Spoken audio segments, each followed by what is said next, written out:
Hello everyone again. Welcome back to this video where we learn maths. Oops, not learn. Where we understand maths in a very simpler way. In this video today, we are going to know about real numbers. Real numbers. अब नाम से ही पता चलता है कि what we are going to know, what we are going to understand. Real numbers. First, let us understand numbers. Now there are many numbers, right? Basically, numbers are broadly classified into two categories. One is real number and other is imaginary number. Now we are least bothered about imaginary number as they are obviously imaginary. That we will be learning in higher classes, higher grades. But here now we are going to deal with real numbers. Real numbers are of two types.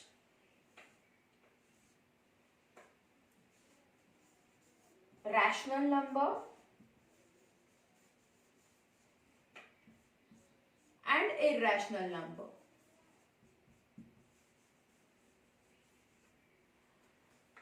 Now what are rational and what are irrational number? Rational number are basically the numbers which are being transformed or which are depicted in P upon Q form. P upon Q form means where there is a numerator as well as a denominator, where the denominator is not at all zero. Such numbers where numerator and denominator exist are called as rational numbers. And the opposite of that, where the number cannot be converted in numerator denominator form, are called as irrational numbers, which are not in a fraction form, are called as irrational numbers. So in this chapter for the syllabus of 10th standard, we have irrational numbers and rational numbers as well.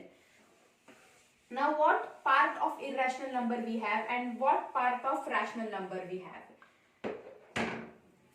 From the grade 4, we are learning about HCF and LCM. HCF means the highest number amongst the given numbers, the highest number which divides the given number. I'll repeat, HCF means a highest number. For example, I have 4, 8, 16, right? I have 4, 8, 16. Now what is the highest number which will divide all three numbers? Let us suppose 2. 2 divides 4, that is 2 2s are 4. 2 divides 8, that is 2 4s are 8, and 2 also divides 16. So let us go for the next number, 3. 3 does not divide 4, 3 does not divide 8, and 3 does not divide 16. Let's go to the other number, 4. 4 1s are 4, 4 2s are 8, 4 4s are 16. So 4 is dividing all the three numbers. Let's get to 5. 5 cannot divide 4. So we are stopping at 4 only. So what is 4 here? 4 is the HCF of these three numbers. It is the highest number which divides all the three numbers or all the given numbers. That is called HCF. And what is LCM? LCM means which can be divided by the given numbers. See, I am using two different words. Here the use of language is very important. Use of language is very important. What I said about HCF, HCF means the number, the highest number, which divides the given number. Which divides the given number, right? And what is LCM? The number which will be divisible by the given numbers. Which will be divisible, which will be divided by the given numbers. So, for example, again we'll take the same numbers 4, 8, 16. Fine. Now, let us take 2. 4 cannot divide 2. 4 how many is a 2? No. In HCF what we need to do? The number, we have to divide that number by the given numbers. Right? And in LCM we have to divide the given numbers by the finding number for the required number. Let us take for 3. 4 how many is a 3? No. Let us take 5. Let us take 4. 4 1s are 4. But 4 4 does not come in table of 8. 4 does not come in table of 16. Let us take 6, 7, 8, 9, 10 and so on. This is the try and error method. So we'll get to know that 16 is the number which will divide all the three numbers. 16 ones are 16. Then 16 divided by 8 is 2 and 16 divided by 4 is 4. So LCM of these three numbers is 4. So I'm again repeating what is difference between HCF and LCM. HCF means where the highest number divides the three numbers, right? The highest number which we have found divides all the three numbers, and LCM means the lowest number which will be divided by the given numbers. So this is about HCF and LCM. From the lowest grades we have only learned how to find HCF, how to find LCM, but we didn't know the basic meaning of HCF and LCM. We just, if anyone asks us what is HCF, what is LCM, we just abbreviate the name. HCF means highest common factor, LCM means lowest common multiple. No. From next time, anyone who asks you what is HCF and what is LCM, try not to just abbreviate the names. Try to put on your impression. What is LCM? It is the lowest number. It is the lowest number which can be divided by the given numbers. And what is HCF? HCF is the highest number which divides the given number. So try to be representable. The more you are representable, the more you are improvising yourself, and the more good picture, the better picture you are putting. You're putting a better picture of yourself in front of others. So this was about HCF and LCM. Now, what about HCF and LCM in this chapter? HCF, now we have learned about there are many methods. There are n number of methods for finding HCF as well as LCM. From lower grades we have been taught about the methods of finding HCF and LCM. But one method which is commonly known as long division method now is named as Euclid's division lemma. Euclid's division method. Euclid's division method. Why it is named as Euclid division? Because obviously it was invented by Euclid. So we'll take two simple numbers. Let us take 4, 12. We have to find the HCF of these two numbers. Or let us take a bigger numbers as we are in 10th standard now. So let us take 14 and 12. So what here we have to do is, we have to perform division, simple division for the first particular step. In that step, you will be taking the smaller number as your divisor and greater number as your dividend. Now, in normal division, what you used to do, you used to put the quotient above the number. But in this particular method, try to put it in the right hand side. So, 12 ones are 12. This gives you remainder 2.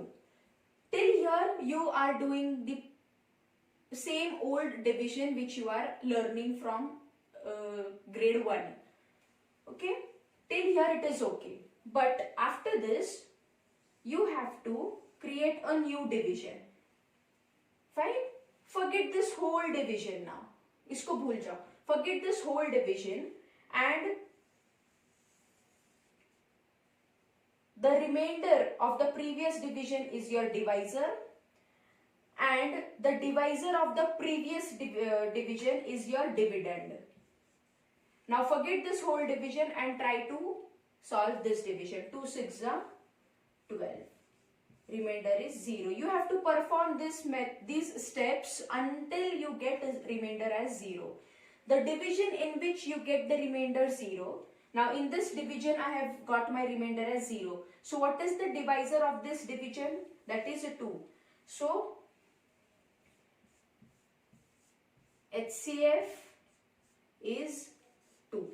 The last division where you get the remainder 0, the divisor of the last division is called as HCF. So this method is called as Euclid's division method. Fine. Now there is a relation between HCF and LCM. Before knowing the relation between HCF and LCM, we will just have a quick visit to a topic known as a prime factorization. For example, my number is 126. For example, my number is 126. My question is, perform a prime factorization on 126. So what I'll do, I simply factorize it. So starting from number 2, we have to start always from the smallest number. Obviously, we cannot start from 1 because 126 are 126. So we'll start from 2. Because it is an even number, we'll start from 2. 2 6 are 12, 2 3s are 6. Now it is odd number, so we'll not take 2 now. 6 plus 3, 9. So it is divisible by 3. For this, you must know what are the divisibility tests. For this, you must know what are the divisibility tests. So 63. 3 2s are 6, 3 1s are 3. 3 7s are 21, 7 1s are 7. So 126 can be written as 2 multiplied by 3 multiplied by 3 multiplied by 7. So it becomes 2 into 3 raised to 2 because 3 is occurring 2 times multiplied by 7. This is your last step of prime factorization. After this, now we'll go for the relation between HCF and LCM.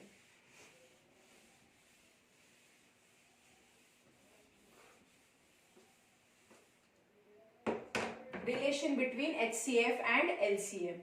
Now we know how to find HCF. We also know how to find LCM. We know how to find HCF, we know how to find LCM. But what is the relation between these two terms? So the basic simple relation is HCF multiplied by LCM is equal to product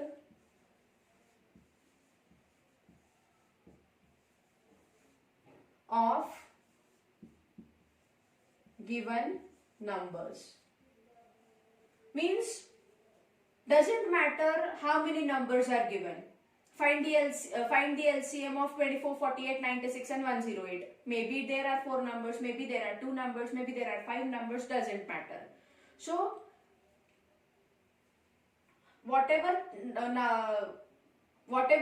numbers you are having, you just have to multiply them.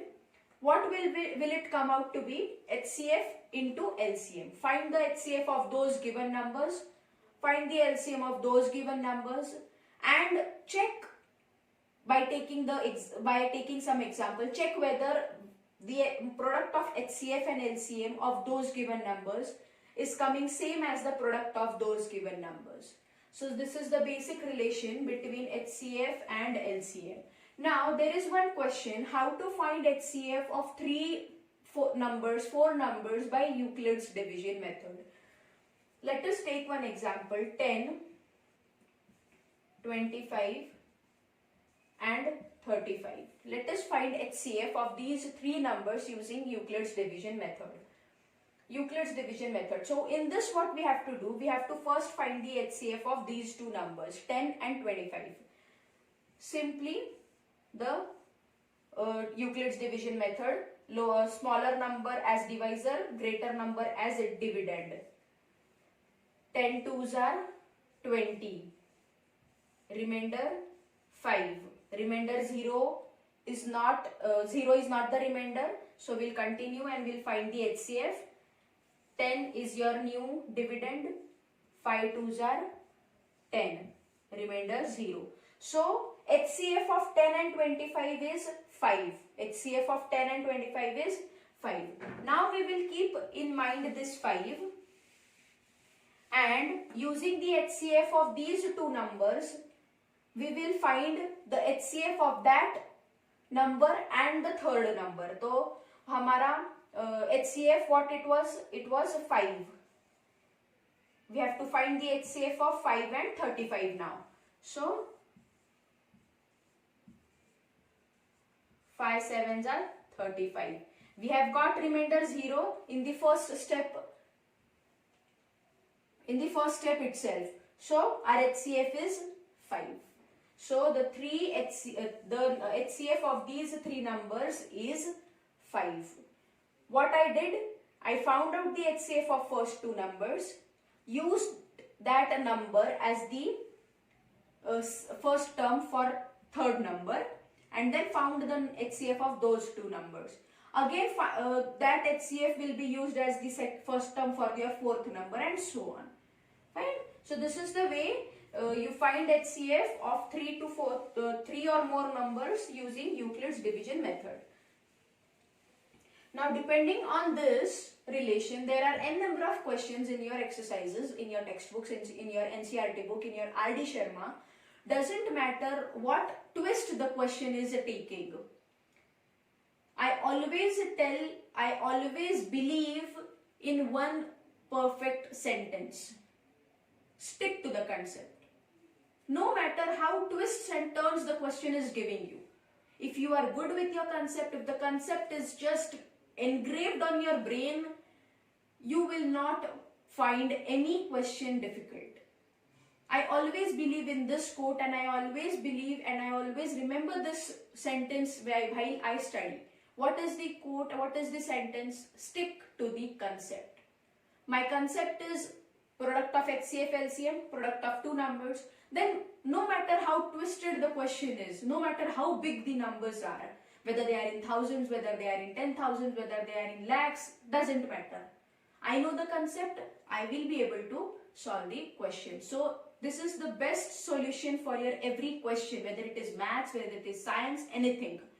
Just stick to your concept. If the concepts are good, if the concepts are just engraved on your brain, you won't find any question difficult.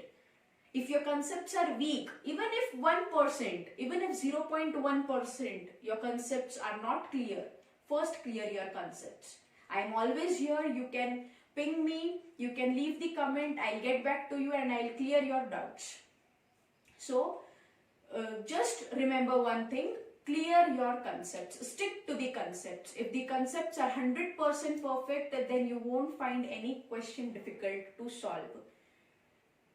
This was all about real numbers. Real numbers in board exam, it comes only for 6 marks from 80 marks.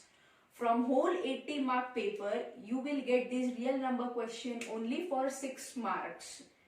So in 6 marks, whether they will ask you the question based on this relation, or they will ask you the HCF of 2 or 3 numbers, 3 or 4 numbers using Euclid's division lemma, or one question is there,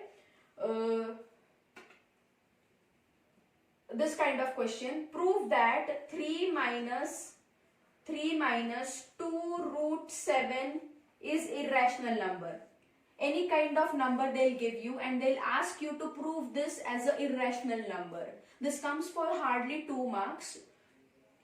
So how are you going to prove this as an irrational? Now consider this as A upon B.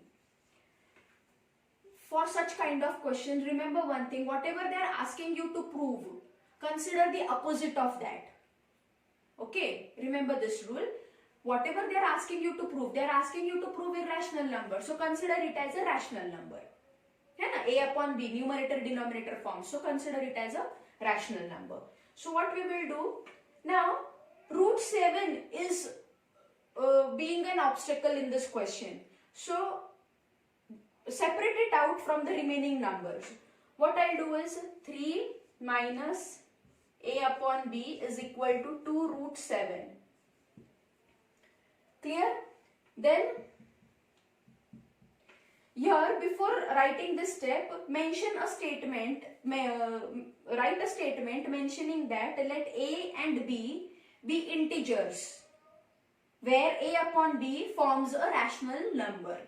Okay, then 3 minus A upon B is 2 root 7. We have just transposed left and right.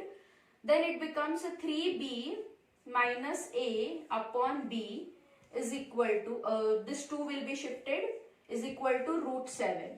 Now, after this step, what you will write, as A and B are integers,